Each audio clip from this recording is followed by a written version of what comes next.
Comme les portes d'un temple antique, les deux hélices nous ouvrent un chemin dans l'histoire. D'abord indistincte, elle découpe peu à peu le brouillard des fonds sablonneux. Nous voilà sur les traces de Marcel Camilleri, l'homme qui a mis à jour l'épave du Lightning P-38 du sous-lieutenant Greenup. Il n'en démordait pas, l'épave devait être là. Il savait où chercher, mais l'avion se refusait toujours à lui. 10 ans de recherche acharnée, et soudain, le 8 novembre 1996, l'alerte est donnée par un banc de poissons dont la présence intrigue les plongeurs en ce lieu désert. Il est là, gisant sur le dos.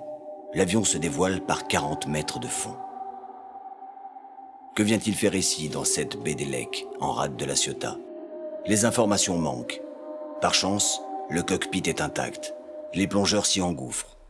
Le numéro de série trône sur une petite plaque à gauche du palonnier. Grâce à lui, la machine se met en branle. Il permettra de reconstituer l'histoire de l'appareil.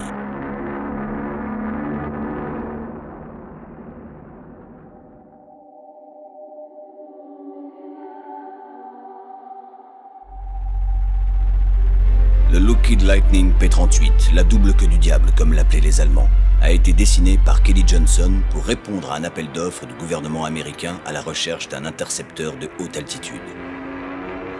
Avion légendaire qui fut le tombeau de Saint-Exupéry, il participa à la plupart des opérations aériennes de la Seconde Guerre mondiale. 22 janvier 1944, les forces alliées débarquent près de la station balnéaire d'Anzio afin d'ouvrir la route de Rome. Dans les jours qui suivent, des actions de bombardement sont lancées pour clouer au sol les avions de la Luftwaffe. Le 27, un détachement de B-17 prend l'air, escorté par une escadrille de P-38. Leur cible est le terrain d'aviation de Salon-de-Provence. Au retour de la mission, l'escadre est attaquée et engage le combat. 3 avions manquent à l'appel dans le camp allié, un B-17 et 2 P-38. Parmi eux, le 43-25-45, piloté par le sous-lieutenant Harry Greenup. L'état de l'avion témoigne de la chance ou de la maestria de Greenup. Son moteur droit gravement endommagé, il parvient à amérir en douceur et à quitter le cockpit de l'appareil.